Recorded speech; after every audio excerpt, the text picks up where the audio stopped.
Part 3, the trial and death of Socrates. There's going to be a lot of text here. I'll iterate the points I want you guys to get out of it. You don't need to copy all the text here. Okay. Just get down part 3, trial and death of Socrates. So, spoiler alert. Socrates dies. Wow. I know. The title should have given it away, right? Trial and death of Socrates. Yeah. So there's a couple of different stories about it. The best known one is Socrates, Plato's story, sorry. And it's told in these various dialogues: the Euthyphro, the Apology, the Credo, and the Phaedo. Whoever's sitting next to the person with the loud music, could you like smack him on the shoulder or something like that? I swear I'm going to start clearing this place out. All right, in 399 BC, again, if you want to be an ignorant shithead, I don't care. But don't distract people around you who actually want to make something of themselves. In 399 BC, Socrates was called to court. And you're going to recognize 399 BC. What else happens in 399 BC? From earlier. He dies, yes. Socrates dies. So we know how this trial is going to end up. And he's called into court for two very serious charges. The first one is impiety. Impiety.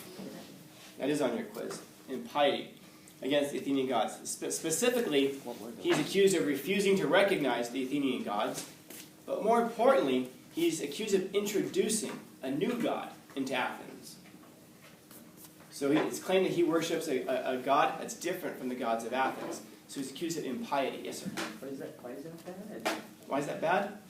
Because what happens if you offend the gods? Something bad. Death. Yeah, death to who, though? To the king. Athens, yeah. Not just one person, but Athens. And they believe this. So they believe that if you offend the gods, that the gods are going to wipe out Athens. This is not a small thing. This is treason. This is punishable by death. And it makes sense. If you realize that if you piss off the gods, they're going to kill all of us, well, of course we're going to want to put you to death. So the first charge is impiety. So he refuses to recognize the Athenian gods. It's said. But the second part is really important. He introduces a new and different god. The god that he introduces is what he refers to, and we'll see it in the next slide, he refers to as his daemon. Sounds a lot like demon, and it's, in short, it's what we would call a conscience. Yeah. And then the second charge is the charge of corrupting the youth.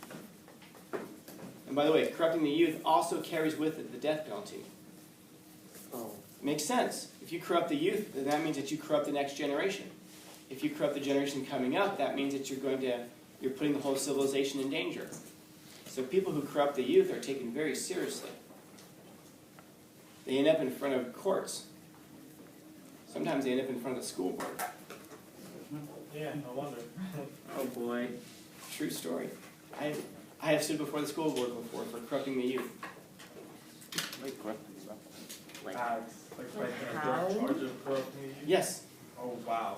It was one of the greatest days of my life. How? I realized at that point I had become a real teacher.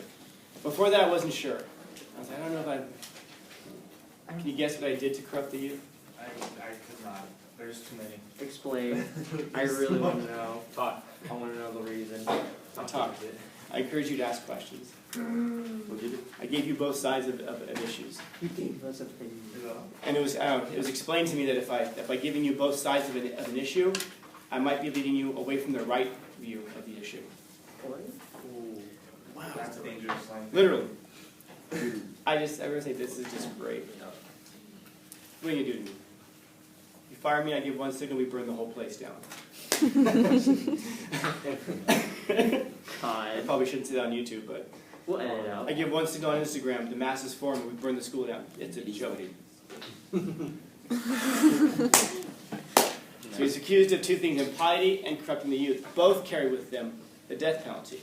And there were three accusers, and the main prosecutor was a guy named Meletus, whose name you're never going to encounter outside of this. But it's interesting because there were two other guys who were accusing him. We don't know their names. We just know they were unknown. But there were two other guys that were bringing the charges, but they put this one guy, Meletus, up. He was a young dude. He was young. And Socrates just takes him to the woodshed and spanks him. Not literally, but verbally. So he's under the course of under the charge of impiety. You don't need to copy this down. But under the charge of impiety, in short, what happens is this: he's accused of it. You know something I don't know? He's accused of it. Oh, it's Oh. Yeah, it's messed up. Sorry. Next time.